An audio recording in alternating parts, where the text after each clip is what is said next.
resource persons natin ay nagbibigay ng parehong institutional courtesy sa legislature na ibinibigay natin sa executive. I don't appreciate this kind of attitude. Tolentino, do you have Madam Chair. Yes, Madam Chair. Hindi ko rin maintindihan ang ugali ni Senator Risa Ontiveros, and I do not appreciate, ano yung sinabi niya? I do not appreciate this kind of behavior and attitude. Madam Chair, noong 2016, tumatakbo si Senator Risa Ontiveros na senator, nakailang talo na siya. So, Dalawa, Madam Chair. okay, dalawa. Natatakot siya sa pangatlong talo niya, kaya pumunta siya sa Davao. Humingi siya ng tulong. Tinulungan siya ng isang kagawad ng Davao na ngayon hindi na siya sinusuportahan. Humingi siya ng tulong sa akin, thinking na hindi mananalo si President Rodrigo Duterte. Kinausap niya ako ng kinausap doon sa law office ko sa Davao City. Sabi ko sa kanya, o sige, tutulungan kita. Chinika niya ako ng chinika. Tapos umalis siya. Siyempre, hindi naman siya tumutulong kay Pangulong Duterte, hindi din totoo yung sinabi ko na tutulungan kita. Tinext niya ako. Pwede ba akong mag-follow up sa hinihingi kong tulong sa boto dyan sa Davao City? So sabi ko sa kanya, okay, sige. So, tinawagan ko at sinabihan ko at pinakiusapan ko ng pinakiusapan si former Congressman Milen Garcia. Sabi ko sa kanya, Kong, tulungan mo ito. Bigyan mo na lang ng ilang barangay mo at ilang mga leaders mo. Ayaw pa siya tulungan ni former Congressman Milen Garcia. Pinakiusapan ko ulit, Kong, please tulungan mo na lang. Nanalo na siya at nung nanalo siya, anong ginawa niya? Siya ang pinakaunang umatake kay President Rodrigo Duterte. Anong tawag sa ugaling ganito?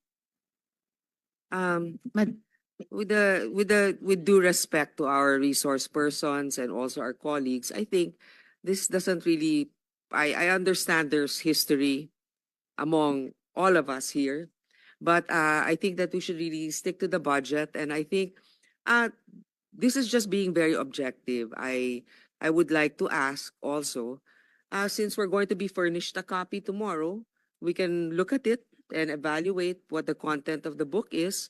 But maybe just a general, we won't ask line by line, ano ba yung libro na yan? But tell me, is it for good manners and right conduct? That's fine. Is it science? Is it history? So maybe just a general one, so we can just answer it. Because I understand that every office will have its own advocacy and initiative. So, but then, I don't think it's also wrong for us to be curious what it is about. So just a general one. Any of the undersecretaries can tell me what the topic of the book is. Is it history? What is it? Madam Chair, the explanation is in the title, Isang Kaibigan. It's about friendship. Okay. Then that's for the record. It's about friendship. Madam Chair, just a last point. Okay. So kung sana ganun yung naging sagot sa simula pa, 'di ba? Napakasimple. Simpleng tanong, dapat simpleng sagot. Nagkwento pa ng kwento na sinabi dati na walang kinalaman sa tanong ko. Just for the record, as a last point, Madam Chair, this is public funds and we're making inquiries about them. Budget hearing po ito. Hindi po lahat about you. Pera po ito ng taong bayan. Okay. For the record, I Madam think Chair. let's Thank not you, get Madam Chair. personal, but Yes. I understand the emotion is high. But let's continue on. If you have any more questions, Senator Risa, we will Those have are just around- my 2 questions, Madam Chair. Okay. Maraming salamat po. Thank you. Senator Tolentino, you had your hand raised earlier. I was about to ask for a minute suspension of the hearing, but since the good chairperson of this committee already gave her guidance on how this budget hearing should proceed, I defer to the wisdom of the chairperson. Thank you. I would like to acknowledge the presence of Senator Bong Revilla and Senator Robin Hood Padilla. Thank you. Anybody else? Senator Mark Villar as well. And Senator Alan, Senator Alan Cayetano. Any more questions? Yes. Senator Amy Marcos, you're recognized. Yes,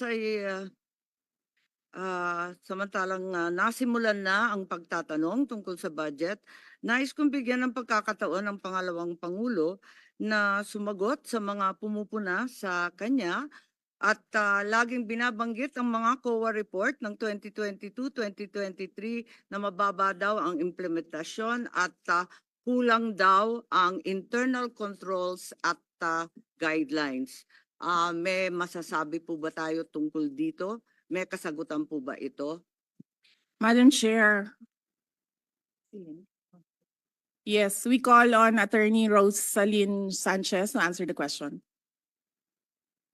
Good afternoon, Madam Chair.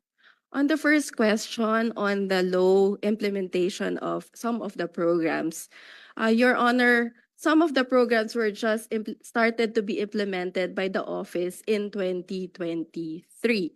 So we are still in the process of fine-tuning the details of the program and obtaining the requirements from the applicants of the programs. Specifically on the Mag Negosyo Taday project, we have seen that some of our target beneficiaries have difficulty in complying with the requirements, and we are closely working with the Commission on Audit to streamline the process for the application of the program. And on the controls, on the matter of controls, Madam Chair, we would like to know that we have not received, we would like to know that audit findings are still not yet final, and we are again working closely with COA to improve our processes and address the issues that they have raised during the audit, Madam Chair.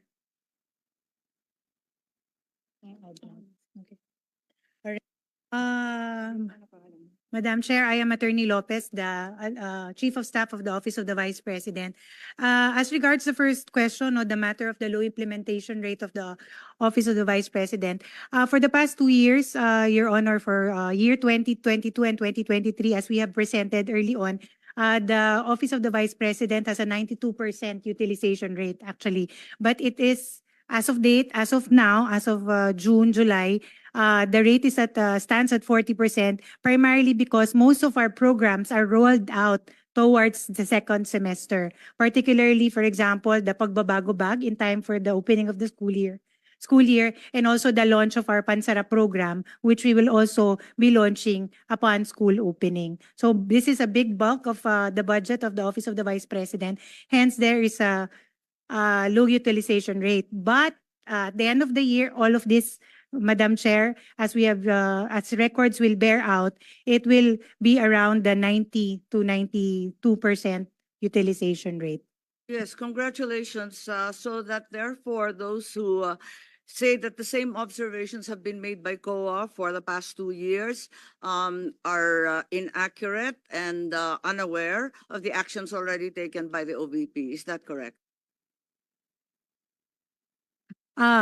Ma'am, the matter of the low, it is correct as regards the matter of the first semester, because we really do have a low utilization rate for even for the past years as regards the first semester. But The towards the repeated end, observation from COA is regards to the inadequate guidelines, processes, and the lack of internal control. Yun ang naulit ng 2 taon. Na isaayos na ba yan? Kasi Opo. nabanggit ni attorney na kausap na ninyo yung COA at ginagawa na ng guidelines na sapat. that is correct, Your Honor. We are working continuously with the team from the Commission on Audit to improve and streamline our processes and guidelines. Nakakatuwa yung budget ninyo, nautangan pa kayo ng CHED. Nabayaran na ba kayo ng 18 million na utang?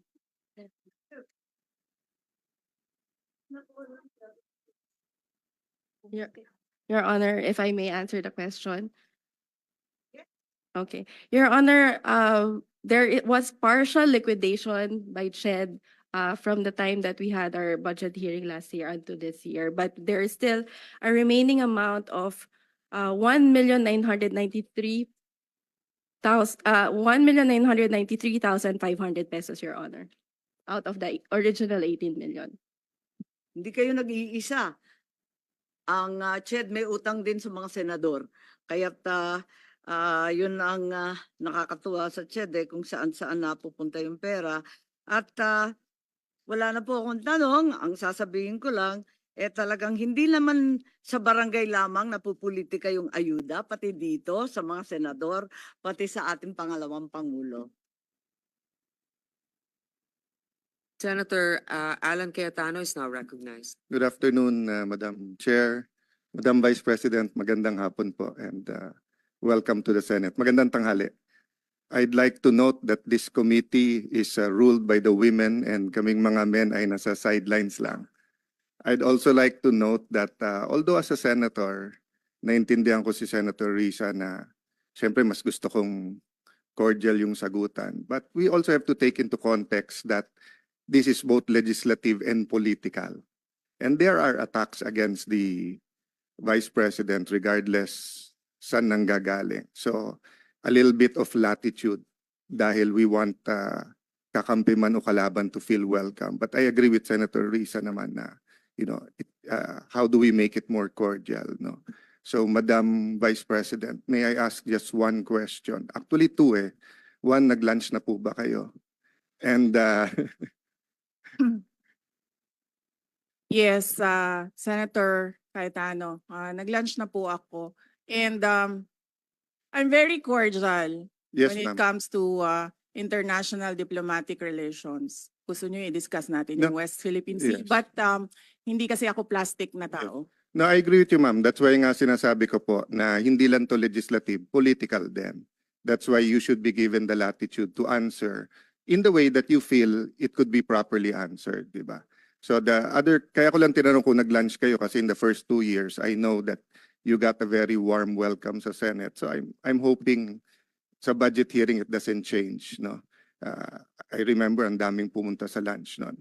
So my question lang, ma'am, is what can we do for the Office of the Vice President? Meron bang ni-request sa DBM na wala sa budget niyo so that we can consider it at the proper time?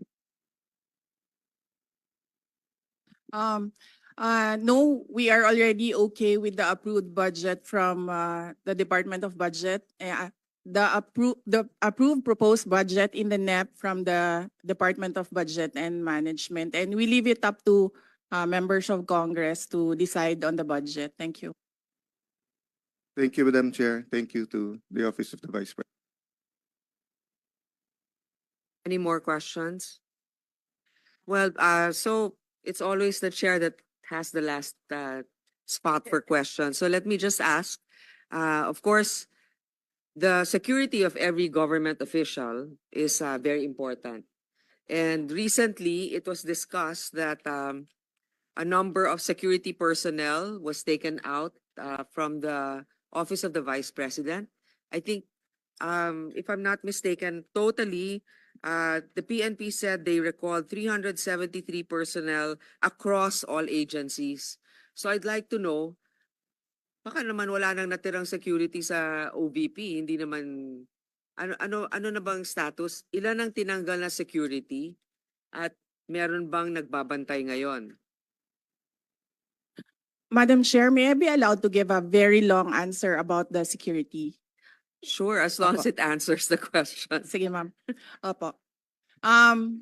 Noong kasi ako ay nahalal bilang pangalawang Pangulo, nakita ko kasi na pati ang security ng Vice President ay napupolitika. Hindi lang yan sa akin, kundi sa mga previous na Vice Presidents.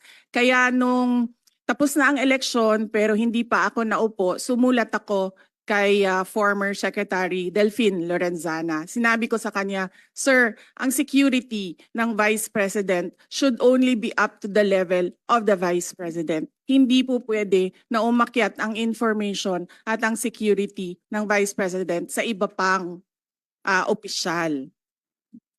And at the time, the Chief of Staff of the Armed Forces of the Philippines and the Secretary of the Department of National Defense agreed.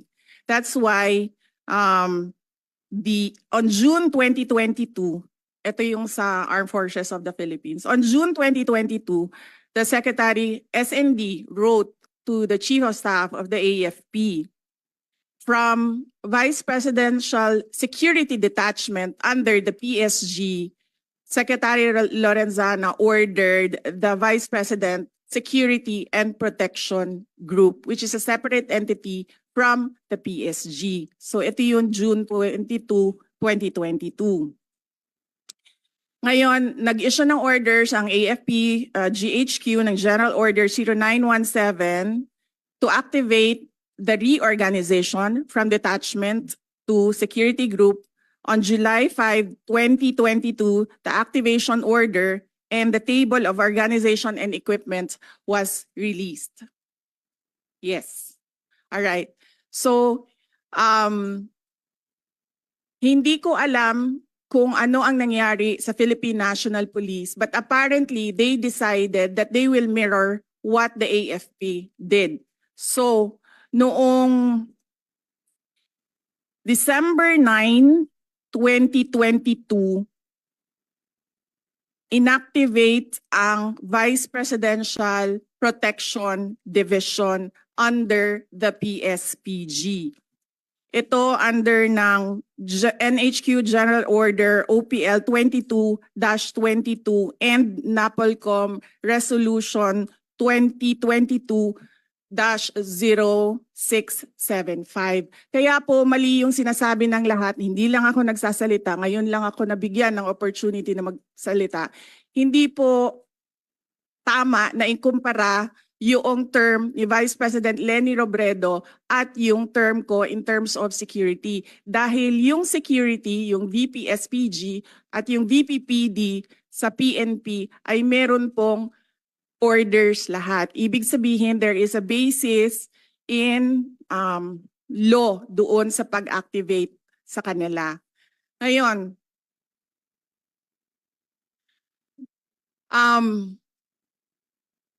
yung sa Philippine National Police, kinuha nila ang 75 na personnel. Sila ang pumili kung sino yung kukunin nila. Makikita nyo, as I said during my statement, it was a targeted list. Madami doon sa mga security na yon. Security is a trust and confidence position. Kasi ibibigay mo sa kanila yung kanang pagsalig nimo sa imuhang kinabuhi, ihatag na nimo sa ilaha. Ngayon, nakalagay doon sa listahan, kasama ko since 2007 when I was Vice Mayor, kasama ko since 2010 when I was Mayor, and madami doon kasama ko from 2016 during the term for 6 years of President Rodrigo Duterte. Makikita nyo yon sa listahan kung isa-isahin natin. So it was a targeted list. It was a political move. It was political harassment. Ngayon, nag-iwan sila ng 38. 38 na hindi namin kilala. 38 na sila ang nagsabi kung sino ang maiwan. Sinalatan namin sila, sinabi namin, hindi na namin tatanggapin yung 38 ninyo. Ibabalik na namin yan sila lahat sa inyo. So there are no more PNP personnel in the Office of the Vice President. Ang naiwan na lang ay yung mga nasa VP SPG under the Armed Forces of the Philippines. Wala pong ginagastos ang OVP sa sweldo nito nila lahat dahil hindi po sila hinahire. Personnel na po sila ng ating AFP na dinidetail papunta sa Office of the Vice President. So, to answer your question, Madam Chair, meron pong security and all of them under AFP because we refused the personnel na sinabi. Ito na naman tayo kay General Marbil. Sinabi niya, ibabalik niya kapag mag-request kami. Sinulatan nila kami na mag-request kayo kasi ibabalik namin. Hindi ko gagawin yan. Thank you, Madam Vice President. So right now, your security detail is composed of AFP officers, soldiers, I suppose. Yes, Madam Chair, officers and enlisted personnel. Mga ilan-ilan kaya sila? Maybe request Colonel Lachica to answer. Nakakagulat din yung statement ng PNP. I guess he wants it on his record, but I find it a little also irregular na you're right, it's a trust issue. And if you're familiar with certain individuals, they have to explain why I mean, maybe in the budget hearing of the PNP, we can ask them why they chose the individuals to remove from your detail. But I'd like to know also how many is left from the AFP. And I think the AFP is also quite capable. Ilan po, Mr. La Chica? Madam Chair, good afternoon. I think I cannot disclose the number, but I have here our activation order and our table of organization. Why can't you not disclose the number? And For security reasons, ma'am. well, okay. I will. Madam Chair, Yes. sabihin mo na, sir. From our table of organization, ma'am, and equipment, we are authorized to have 364 personnel coming from the different major service of the AFP. But for our actual number, as of now, 337 po, ma'am. And this is under the AFP. And this doesn't come from the budget of the OVP? Or? Yes, Madam Chair. Okay. Thank you very much. That's all. Any more questions? Senator Bato de la Rosa is recognized. Ma'am, I just would like to inform this committee that during our last hearing with my Committee on Public Order and Dangerous Drugs, that issue was raised. And I told the Chief PNP, General Marbil, na hindi na nire-request ng Office of the Vice President na ibalik yung tinanggal niya ng mga pulis. Kung pwede lang, ibalik sa kanilang pinanggalingan na unit. Hindi yung, ito mga kawawa ito, mga taga Davao ito na been serving there for how many years, tapos dinislocate nila, nilagay nila Region 4, NCRPO, malayo sa pamilya. So, ang request na lang namin, ako, bilang Davao-inyo, na-request ko lang sa kanya, maawa ka naman dyan sa mga pulis na yan, ibalik mo doon sa kanila pinanggalingan. Kung taga Davao City yan, taga Davao Oriental, taga Cumbal, taga Cotabato, ibalik mo na yan doon. And he promised me na ibalik daw niya. I don't know until now because hindi ko pa alam kung anong nangyari sa usapan namin. Yun lang, para lang mabalik yung mga pulis yan, kahit na hindi na ibalik security kay Vice President. Just for the record, ma'am. Thank you, thank you. Madam Chair. Madam Vice President, go ahead, please. Yes, thank you. I agree with Senator Bato de la Rosa. Wag na natin pahirapan yung mga police personnel dahil kaibigan nila ako. Ibalik lang natin sila sa mga pamilya nila. Thank you. Actually, Senator Tolentino is the Vice Chair for the Committee of the DILG for this budget season, Vice Chair Finance. So I would like you to ask the PNP Chief what led to that decision, because also part of that is, if it's a political decision, I think that would not be fair also. But knowing that you're in the capable hands of the AFP is also reassuring. But this has to be raised. Definitely, Madam Chair, this will be asked as a policy question to be directed to the Chief PNP. Madam Chair. Senator If I may assure- Cayetano. Yeah, just because we're on security, Madam Vice President, could you indulge me in just one last question lang? Ang DOTR or NAIA ba nagsulat, explain at nag-apologize na sa inyo dun sa CCTV, hindi pa? Senator Alan Peter Cayetano, thank you. Hindi, sir. Ang nangyari kasi dito, itong tao na ito apparently is assigned doon sa NAIA. Ang tao na ito is a media person na-assigned permanently, I think, sa NAIA because this is the second time na nilabas niya yung istorya sa mga anak ko. Yung una, when I left for Singapore, year 2021. Wala naman akong problema doon. Ang aking problema lang is itong tao na ito, nilalabas niya pati yung information na kasama ko yung mga anak ko. Alam namin kung sino siya. We have footage na kumukuha siya ng cellphone footage. Ang sinasabi ko lang doon sa aking statement ay dapat siguro i-beef up ng NAIA ang security nila dahil may tao doon sa boarding lounge na hindi pasahero at hindi employee ng gobyerno at hindi employee ng NAIA. Yun yung sinasabi ko, if you want to have a world-class airport, dapat world-class din yung security natin. Hindi siya pasahero. And in certain areas, bawal talaga, di ba? Sa immigration, dun sa may, there's certain areas na bawal kumuha.